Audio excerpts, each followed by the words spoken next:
Hi, I'm Peter Alsop. The complete title for today's Song to Chew is Some Gifts Come with Strings Attached from my Camping with Dad's album. I sing it with the kids on the album. After all, the wrapping paper and ribbons and catalogs and cardboard boxes from the slew of this season's gifts have been disposed of, and the gifts have been transferred from the gift givers to the recipients, we find that some gifts do actually come with strings attached. So here's our song to chew for today, Some Gifts.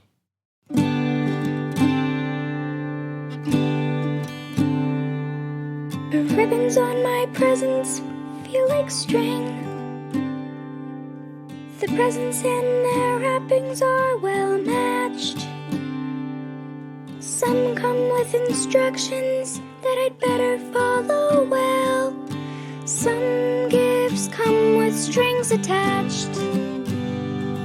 Got a painting from my uncle, told me hang it there.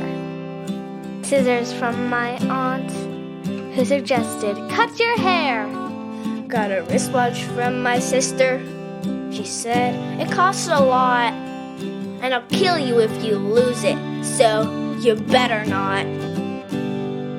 Got candy from my brother, who said you have to share. My cousin gave me incense, said purify the air. Grandma got me a new phone, said call me every day. Mom bought me a new Bible, said you better pray. Some gifts come with strings attached. Sometimes hidden messages are really hard to catch. Some gifts come with strings attached. How do you be honest when somebody does that? Here's what I say. I don't want to hurt your feelings. I know you're very kind, but I can't accept your gift with what you had in mind. 'Cause what's the point of giving if you never let it go? A gift wrapped in expectations is about control. Some folks who want to help us with the lives we're living don't understand it's not the gift, it's the way the gift is given. Some gifts come with strings attached. Sometimes hidden messages are really hard to catch. Some gifts come with strings attached. Some gifts just come with strings attached.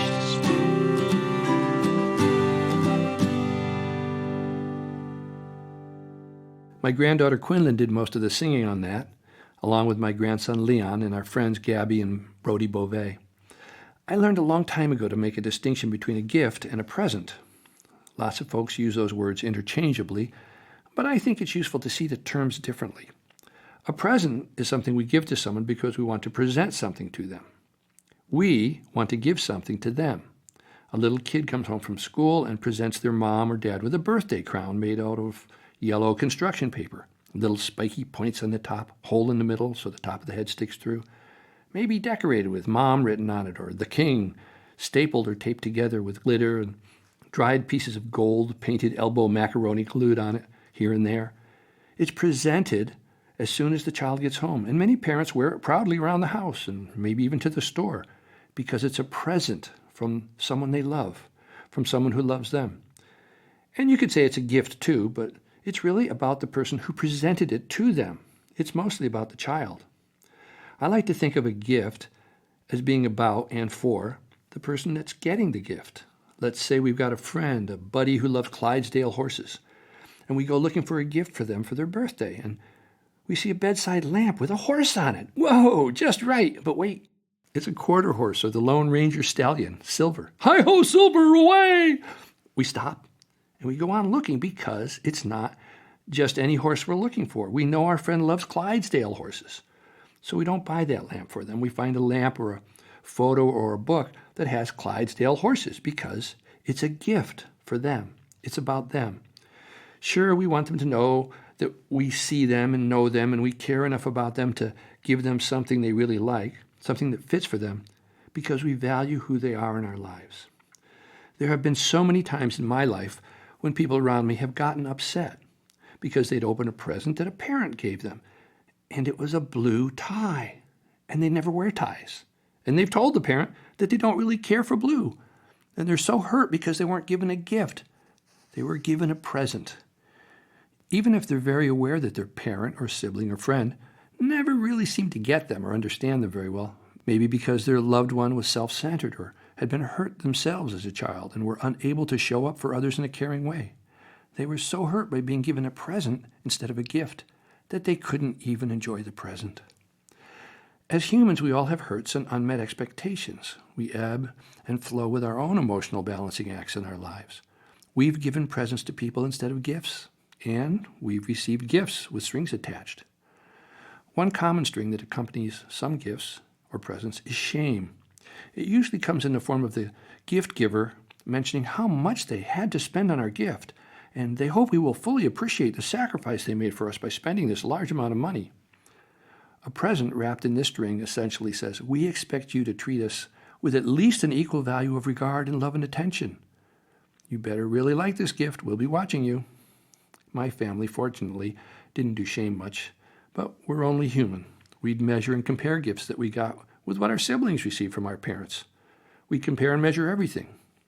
Actually, it isn't only human. There was a study done with chimpanzees where chimps in two cages next to each other were taught to perform small tasks, piecework, like putting tennis balls into a bucket. And when the task was completed, the chimps in each cage would get a food reward of some sort, maybe a graham cracker or something to eat. After this had been established, the second part of the experiment began, and the chimps in cage A, when they completed their task, each got a banana. The other chimps in cage B noticed this, of course, but when they finished their similar task, all they got was one graham cracker each, same as before, no bananas. As the realization settled in, all the chimps in cage B would scream and throw their graham crackers back at the experimenters, basically saying, "No fair! Hey, we did the same thing they did, and they got bananas, and we only got these dumb graham crackers." Of course, that's a loose translation, but you get the idea. I have no idea what the experiment was about, but it sure seemed familiar. I guess that comes from the word family. Some folks are sentimental about giving things away that are very special to them. So they feel they have to pass on instructions about exactly how to take care of it. This isn't really a gift about or for the person who receives it because it comes along with the emotional trappings and baggage of the previous owner. And that's a lot of pressure to put on a kid. I have another song about this very same topic for grown-ups. It's called Clean Out the Attic. Maybe we can chew on that for next week's episode. We just have to remember that the verbs are important. For like the song says, it's not the gift, it's the way the gift is given. So that's my post-holiday Songs to Chew podcast. It's hard being apart from loved ones on a holiday. Maybe contact folks you love and tell them you love them. That helps. And you know, this podcast is free. You can always give the gift of joy and music. And of course, if you want to practice a little self-care, you can always download any of my albums that you haven't heard yet. Camping with Dads is pretty special. And so are you. Hope we all have a more kind-hearted New Year this year. Be safe. I'm Peter Alsop. See you next year. Bye for now.